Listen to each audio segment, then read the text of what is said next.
March 20th, 2015, Animal Kingdom. Here we come. Woohoo! And Bryce is asleep. Yeah. We're gonna have some fun.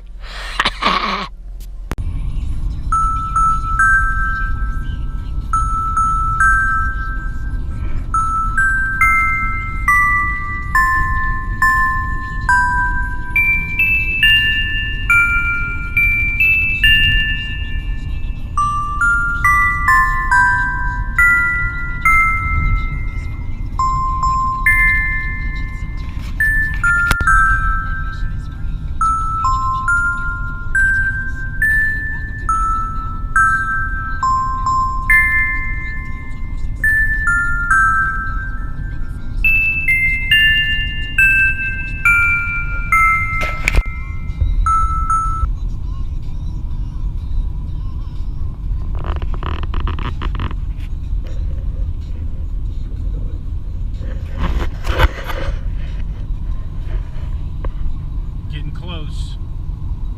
Typically a GoPro is for action shots. Not a whole lot of action going on.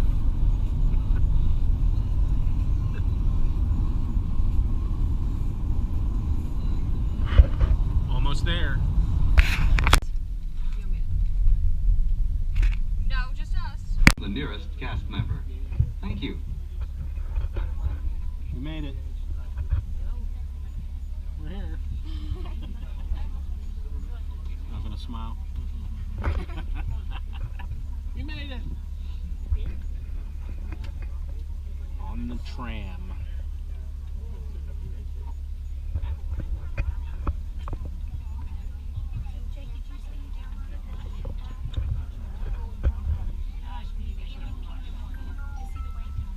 I think Brandon's still asleep.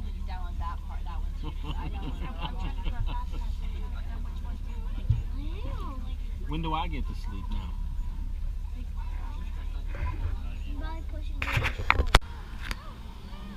Alright, we finally made it to Animal Kingdom. And we gotta say one thing to everybody that helped make this trip possible. Thank you. Thank you very Thank you. much. Aubrey, Sadie, the Cokers, Jamie, Aaron, Heather. There's a group of you. Thank you all for making this possible. What do you guys say down there? Thank you. Thank you. Alright, more to come. Week-long safari through the Harambe Wildlife Reserve. Now, you all have enough to pack, right? We all have the essentials, underwear basically, that's all we need. Alright, well looking above you there is an animal spotting guide that will let you know all the animals that we have out here on the reserve. Now we might not see all of these animals, but there's a pretty good chance that we will see many of them. Now I will ask that you remain seated and do not lean outside of the vehicle at any time. We do got some pretty bumpy roads out there and there's some long thorns and I'd hate for anyone to get injured. If you have any of those small children are more than welcome to sit on your lap. We just ask that you do not stand them up or hold them up in the air like they are Simba. Because sadly your child is not Simba, and our first indication of this is your child is actually not a lion.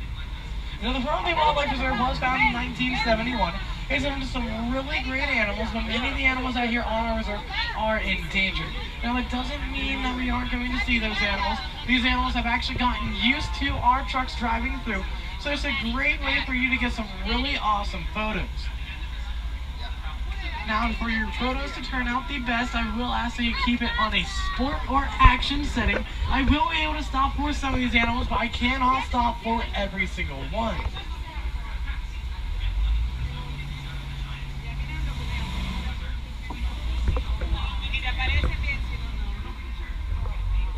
So how many people have ridden safaris with us before? Alright, well welcome back, because no two safaris are the same. And trust me, the animals make sure of that. You'll never know what you find out there, as it is a jungle.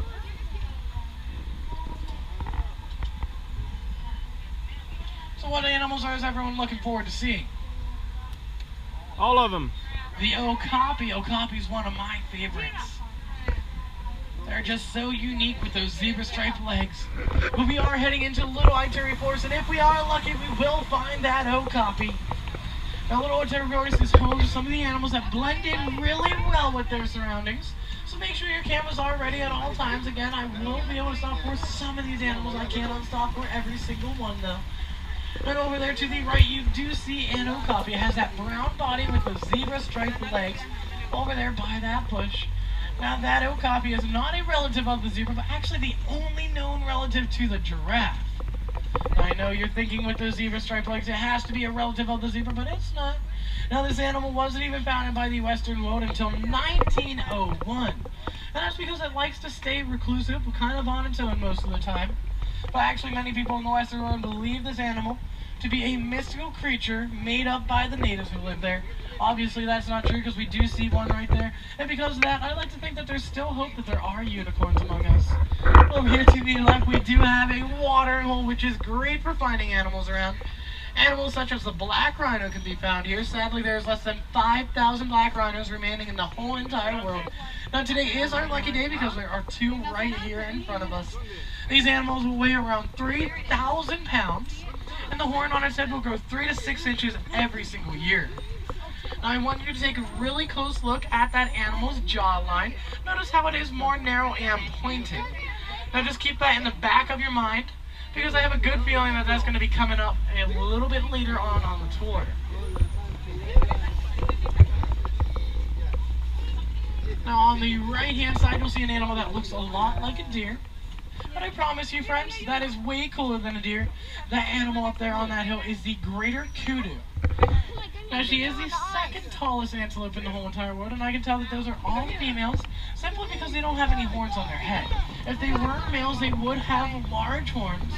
And then over here to the left, we see an animal that looks a lot like those greater kudu, but a chestnut red color. That is actually the bongo. And unlike the greater kudu, both male and female will have horns for the bongo. Now the male is the one straight back there that has that brown coat rather than the chestnut red. He has much larger horns, and for both of them, those horns will slant backwards, and that's so they can more easily work their way through any thick brush. Well, it is a pretty hot day out here in Africa. I think it's time to go for a little bit of a swim. We're going to head on over to Safi River, which is home to some of the more aquatic living animals out here on the reserve. Now, can anyone tell me what type of animals we might find here in Safi River? Hippo. We won't find flamingos, but we will find some animal that will occasionally grow a pink, and that is the pink-backed pelican. Now, do you think we're going to find any hippopotamus? I think so too. And if we're really lucky, we'll find some Nile crocodile. Now, down there to the right, there are some hippopotamus. And those hippopotamus are massive creatures.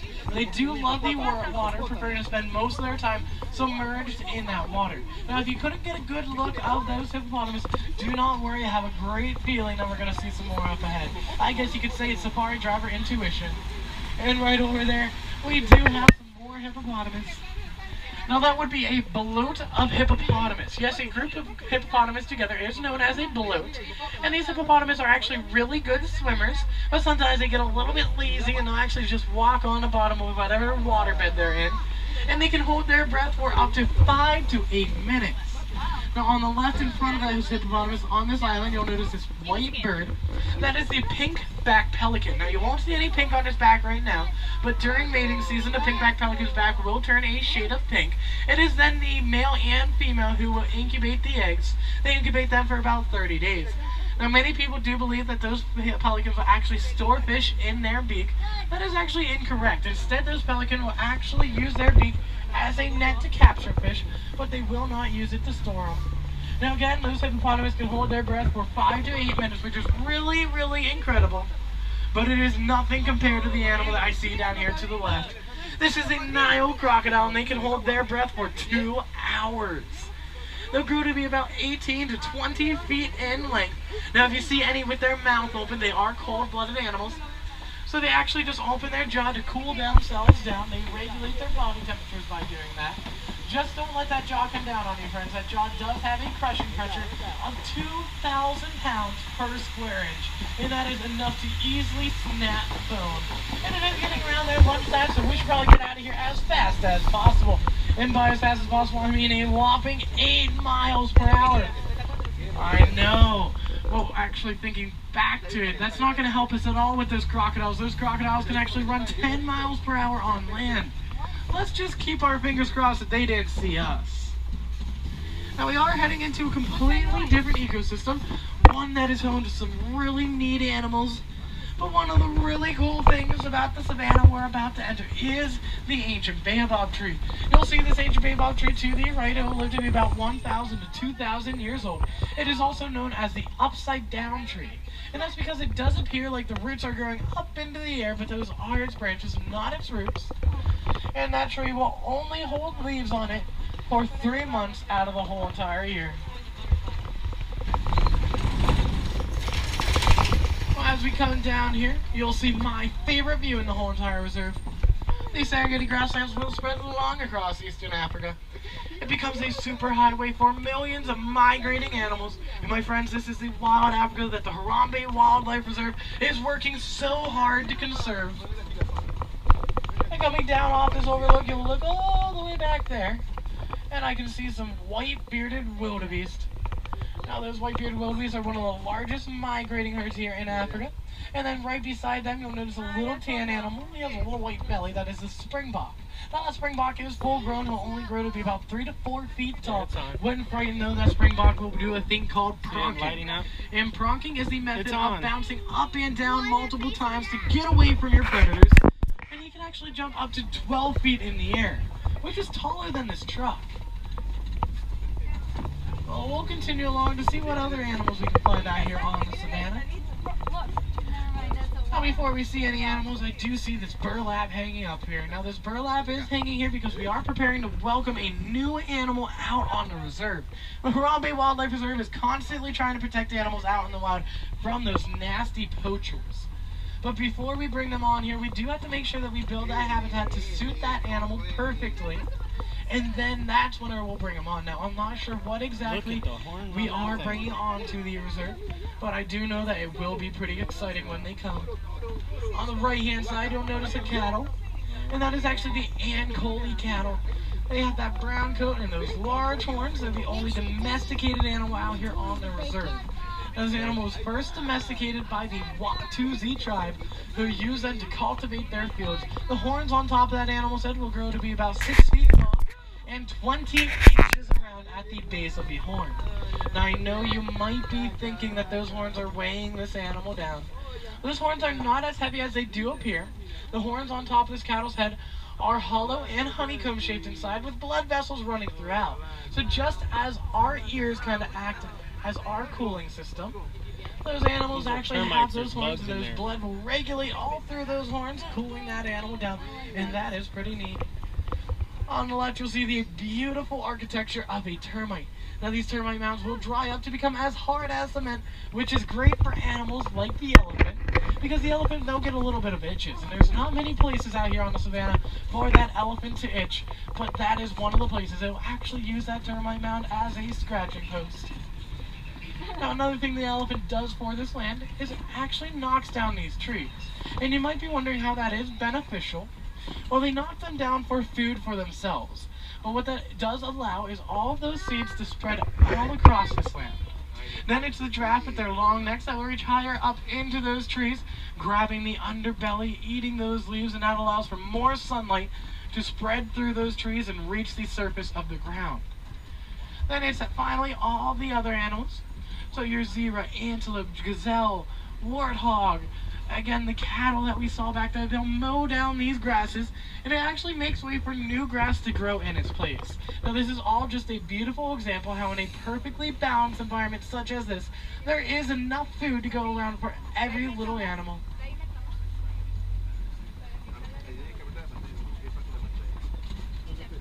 Well, sometimes I do like to look amongst those trees, because occasionally you can find a giraffe reaching his head high up into those trees to grab the leaves.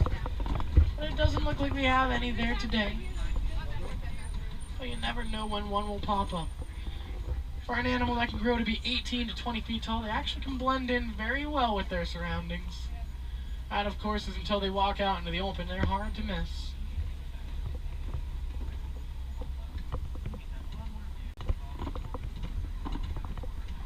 Well, it seems like we're moving some poli-poli, which means slowly in Swahili. Well, that's alright, because we do have an animal on the right. Now, I already told you about this animal. Now, can anyone remember what that animal to the right is? Yes, it is the white-bearded wildebeest. And his name comes from the Afghan word that means wild beast. And they gave him that name because the dark face and horns that he has, they said it gave him quite the menacing look.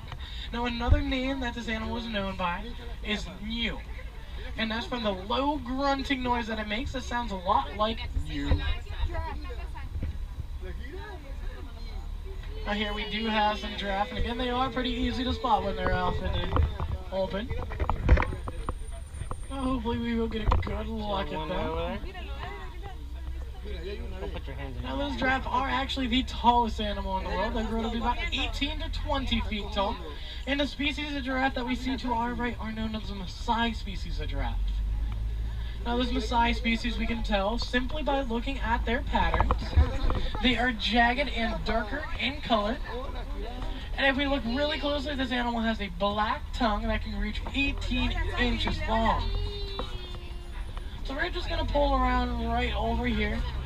That way we can get a really good look at her. Now that appears to be one of the females out here on the reserve. Now she can actually run 35 miles per hour with those long legs.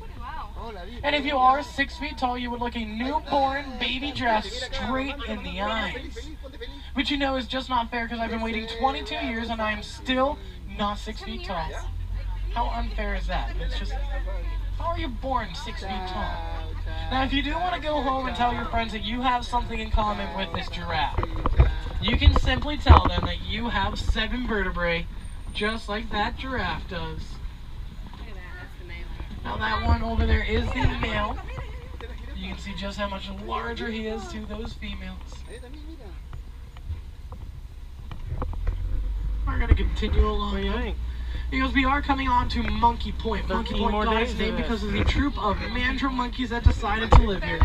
A troop of mandrill monkeys will consist of one male who will weigh on average about 100 pounds. And several females who weigh a lot less at 30 pounds each. Now the male mandrill monkey, you basically will be known immediately. He has a bright red and blue face. He's actually the most colorful monkey in the whole entire world, but it's the monkey's blue bottom that attracts all of the beautiful women. So if I have any guys up on the truck, if you're trying to attract some of those ladies, maybe try painting your bottom blue. Or maybe something even more simple, just wear some blue shorts. It will give you that classic golfer look. So over here we do see those mandrill monkeys. Now how many ladies on the truck would love their man to wear some blue shorts? No one? Really? No?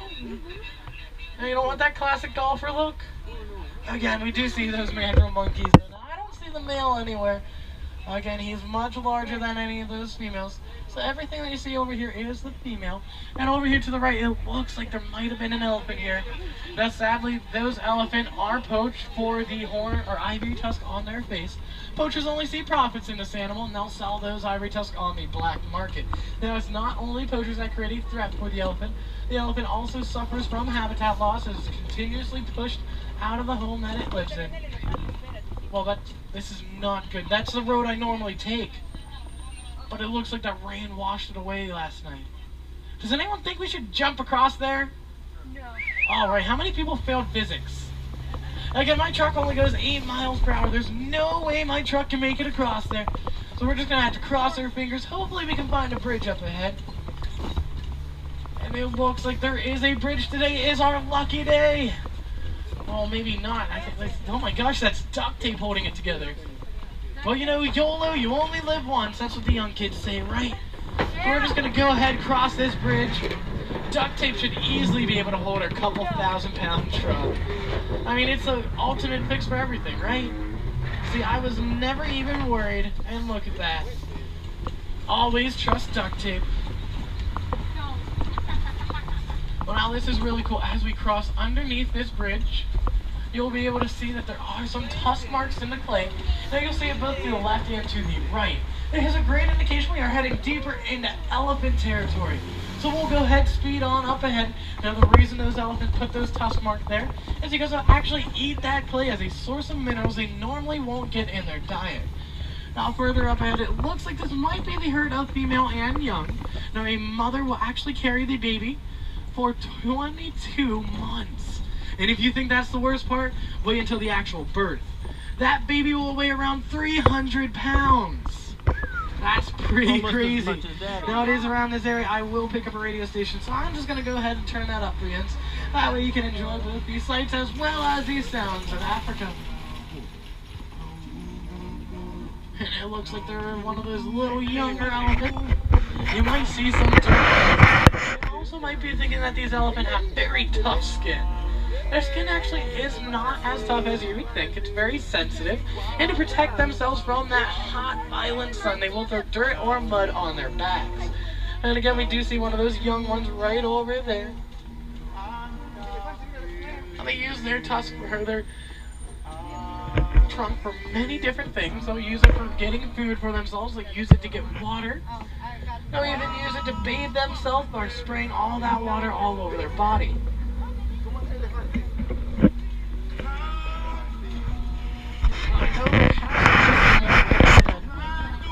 The what? There's a crane. Oh yeah. Yes, it looks like there's one of the females, so you get to see one of the more full-grown. Now, these animals will weigh around 8,000 to 11,000 pounds. So we'll stop right here, that way you can see both mother and baby, and if you want to get a good picture of it, that would be the time.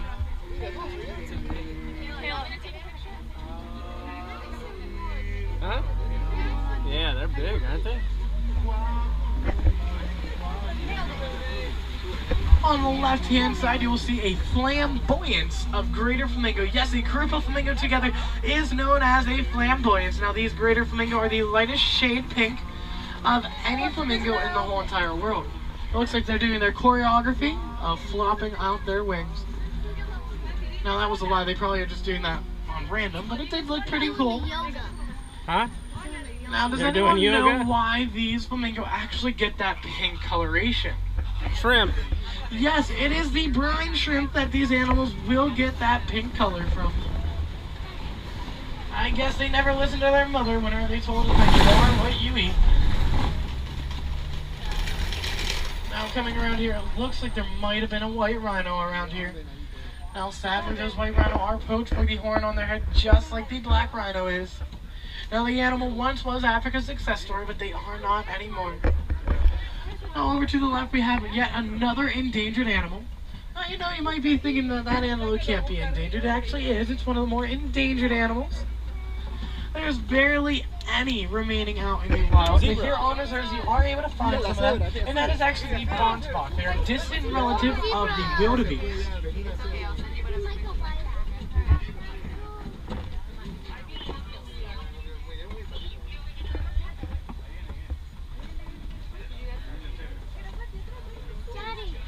Well, it looks like this is me too. my favorite animal right over here. We're gonna get a good look at her, so don't worry. You can't see her right now, but there is a cheetah over there. Now look right where those two smaller trees are to the left. And you'll see that cheetah lying down. She's flopping her tail around. So right about here, everyone should be able to see her back row. Can you see that cheetah? Give me a thumbs up if you can see that cheetah back row. All right, that's a lot of thumbs. Now that cheetah is the fastest animal in the whole entire world. She can run 60 miles per hour. Now, unlike most large cats, those cheetah's claws are non-retractable. That means that those claws are always sticking out, and that allows her to dig deeper into the ground to pick up those high speeds. Over there. Now, I believe there's two more Way over lying there. in this hut over here. What's the So if you look back behind that, Hut you'll is see laying that down they on the are ground. daytime hunters, and they prefer to hunt during the day because of their incredible eyesight. Now they will chase after their prey for only a few miles. If they can't catch them after a few miles, they will give up and try again. Sit on the later. ground. And much like your common house cat would, those cheetah actually do make a purring noise, which, as adorable as that is, I do suggest not trying to cuddle them like your common house cat, because those cheetah are not as friendly. There to the left, there is a Kopi Rock formation, and they're loved by animals like the lion. Now, a lion will actually use this as a perching post, looking out for any predators, but also as a resting place, as it remains inactive 18 to 20 hours out of the whole Over here, entire look. day, and this is its choice of resting. Also on our right, you'll see one of the largest birds in the world. That is the ostrich. Now, it does have wings, but it is a flightless bird. Now, I will remind you to keep your hands inside the vehicle at all times. They are pretty aggressive birds. Unless provoked, they really won't do too much. Now, there's this one coming right at us. He's right in the road, so I'm going to go ahead and move up ahead This way we can go ahead and actually intimidate him a little bit so he goes back into that room. So again, here we see this ostrich. He is a flightless bird, though you do see those wings. And he can actually run up to 40 miles per hour. Now don't look too closely in that bird's eyes, because they are capable of stealing your souls. Alright, well that last fact might have not been true. They can't steal souls, but they are very frightening, and their eyes are actually bigger than their brains. What is it, rhino? Yeah, big rhino. I did see those rhino. Now there are 2 more rhino all the way back there, off in the distance. Now if you're looking at those rhinos, you might notice they are much larger than a black rhino. These white rhino can weigh up to 5,000 pounds, and that is 2,000 pounds larger than the black rhino we saw earlier. And if you're also looking at those white rhino, you also might notice they aren't exactly white. They're more gray in color. And I promise you, I am not colorblind. I know that dress was white and gold. And those white rhino actually get their name from the Afghan word of bite, which means wide. And that's talking about the wide jaw structure, which we'll get back to in a little bit. Now looking back here to our left, we will notice that there are some really large holes in the ground. That's the home of the warthog. You can see a warthog standing right by that stump. If you want to see one lying down, there's one right by that tree. Now these warthogs are the largest burrowing animal, and they will steal the burrow of other animals, but when they have to dig their own burrow, they will use their front legs and tusks. Now don't you dare call that animal Pumbaa, because that would be an insult. Pumbaa in Swahili means foolish, which yes, it's fitting for the character in The Lion King, but these animals are actually opposite of that. They are very smart animals, and they enter those burrows backwards to protect themselves from predators. So back up there, we can see more of those white rhinos. Now I told you to put in the back of your mind the black rhino's jaw structure, which is more narrow and pointed. But if you can see, that animal's jaw structure is more wide, and again, that's where it gets its name of bite, which means wide. Now that also helps us decipher which one is which. It's one of the main indications of if it is a black rhino or white rhino. Now that jaw structure also helps them in what they prefer to eat. Now that white rhino prefers to eat more vegetation off of the ground, whereas the black rhino eats most of its vegetation off of trees or bushes. Well, that is pretty neat. Now don't let the size of that animal fool you. It can actually run 35 miles per hour. Yeah, I know. Pretty impressive for how large those animals really are. Now, it is quite frightening whenever you see one of those rhinos charging at you. The white rhinos are not as aggressive as the black rhino. So most of the time, if they ever come charging at our safari trucks, it's just because they really can't see. Those white rhinos are pretty much blind until a few feet ahead of them. So they will come charging at the truck, then realize that there is an obstacle right in front of them. On top of that hill, we see the Addax. Now that Addax has that tan body, a little white, and those 3-foot-long spiral horns. It is a desert animal that can go its whole entire life without ever taking a single drink of water. That's pretty impressive because it gets all the water that it needs simply from the vegetation that it eats. Now you can see 5 more right over here. But this little white bird with the yellow bill, that is the yellow-billed stork. It has a wingspan of 5 feet long. And I'll ask this, how many people hate snakes? Yuck, snakes. Well, that bird will actually do you the favor, and it will eat those snakes for you. A full diet consists of frogs, fish, small birds, and again, those snakes. Well, as we exit the reserve, I'd like to thank you all so much for riding with me today on Kilimanjaro Safaris.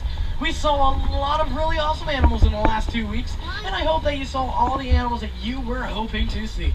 I would like to remind you, though, that many of the animals that we saw out on the reserve are endangered out in the wild. Now, whether that is because of poaching or habitat loss, the #1 goal of the Harambe Wildlife Reserve is conservation.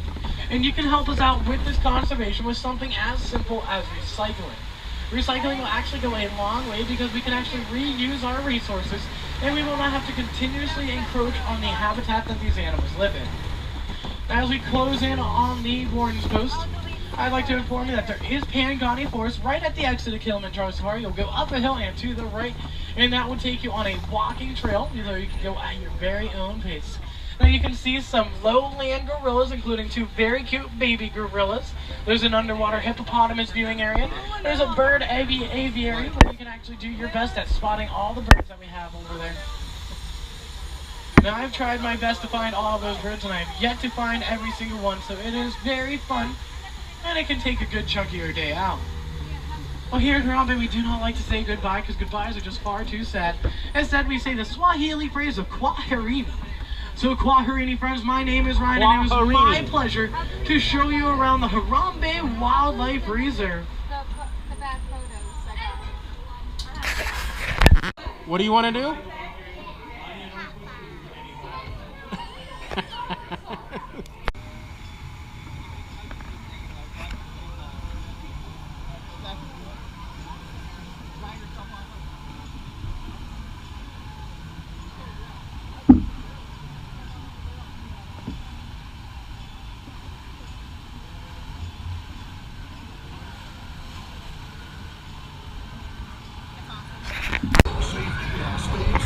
Let's go!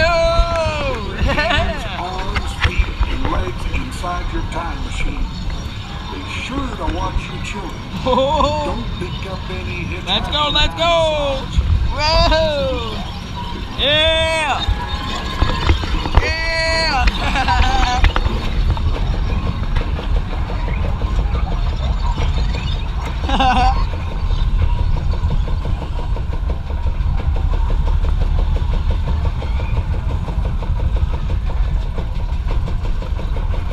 Oh yeah, baby.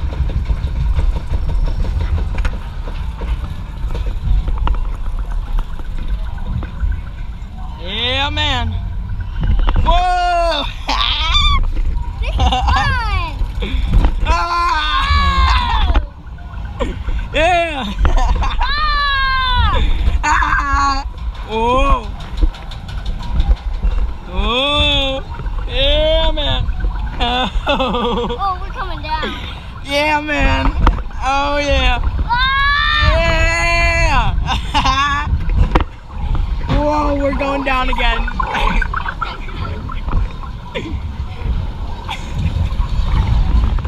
Yeah! Yeah!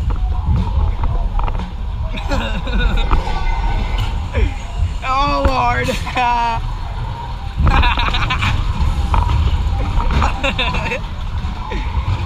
Yeah, man. You were scared and I got it all on camera.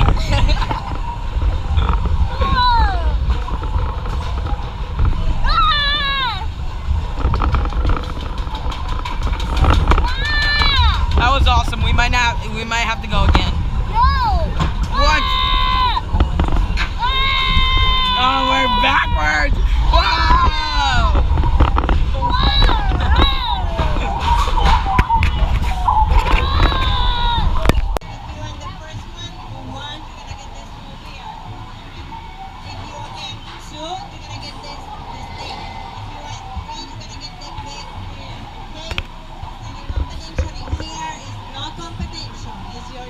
Take your time, okay? Good luck. Race. You can get it back. Woohoo! Good job. Go girls. Go girls. Oh, thank you for playing. Okay, we have a winner in here. You get this small. Oh, yes. Woohoo! Yeah. One small bear. What color you want the bear? Light blue? You get the snake. What color you want the snake? Purple?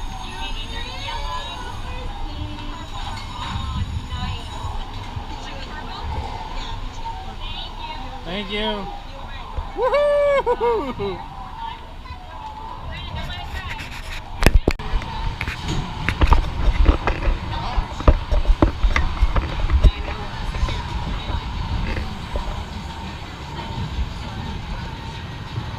Hello, Dad.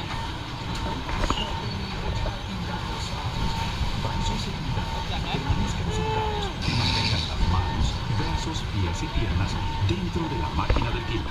Cuide a los pequeñitos y no le pega a un dinosaurio. Gracias. Hey, whirlers, it's Chester here. Reminding you for your safety, stay seated at all times. With your hands, arms, feet, and legs inside your time machine. Be sure to watch your children.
everybody that made this possible for the Cooper family. We had a great day.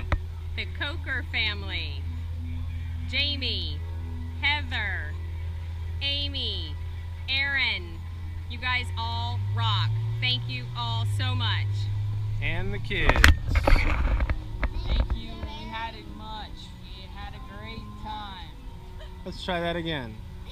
Thank you very much. We had a great time. Thank you.